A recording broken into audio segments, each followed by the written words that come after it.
Sziasztok gyerekek! Az én korosztályom biztos emlékszik Presser Gábornak arra a számára, ami meg az volt a címe, hogy Nagy utazás.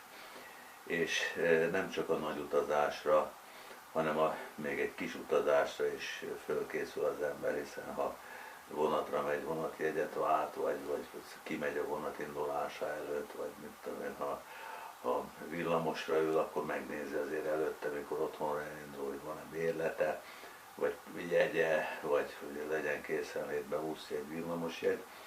És ha külföldre utazik az ember, hát akkor nem kell hozzá nagy értelmi képesség, a legtöbb ember előkészül, ahogy figyelem, a fórumok vannak a külföldi utazásokról.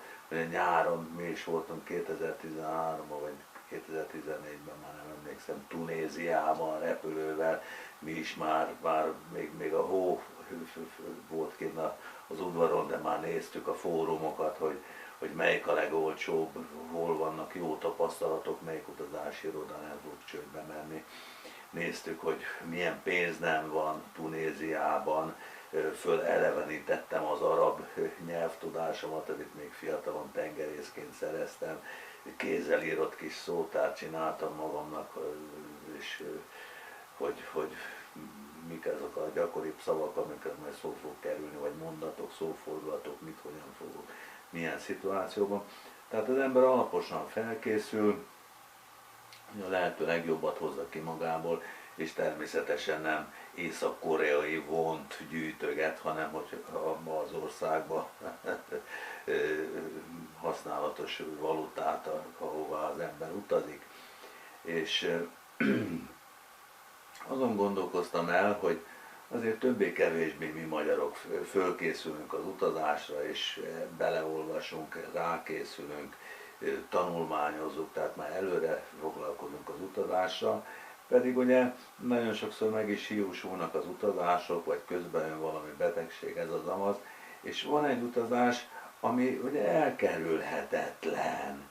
Az az igazi nagy utazás, amire talán a Presser Gábor is gondolt, nem tudom, hogy arra gondolt-e, amit ugye az életünk végén, hiszen aminek kezdete van, vége is van, minden ember életének vége van, és utána egy olyan országba utazik, amiről szintén vannak tudnivalók és vannak olvasnivalók, és mégis olyan keveset foglalkozunk vele, pedig csodálatos, hatalmas irodalma van, itt a Biblia, itt a Korán, itt vannak a Védák, itt vannak Buddha tanításai, és itt van a rengeteg médiumi, spiritista, a legújabb kori időkig is vannak médiumok, tehát a halálközeli élmények, tehát rengeteg irodalma van, és mégis úgy érzem, hogy nincsenek kellőképpen súlya, és nem készülődünk, pedig ez aztán egy olyan utazás, ami bármikor megkövetkezhet, bármikor mondhatják az emberek, hogy na most aztán föl kell szállni a vonatra.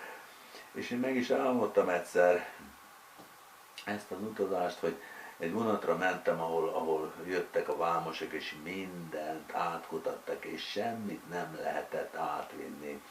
Tehát ugye olyan valutát kell gyűjtenünk, ami a nagy utazás végén hasznunkra lehet, és föl kell készülni rá. Készüljetek gyerekek, mert bármikor bejöhet, ahogy az öreg Lottos bácsi mondta, készüljetek a nagy utazásra, és nehogy bárkit is felkészületlenül érjen. Sziasztok! Hello.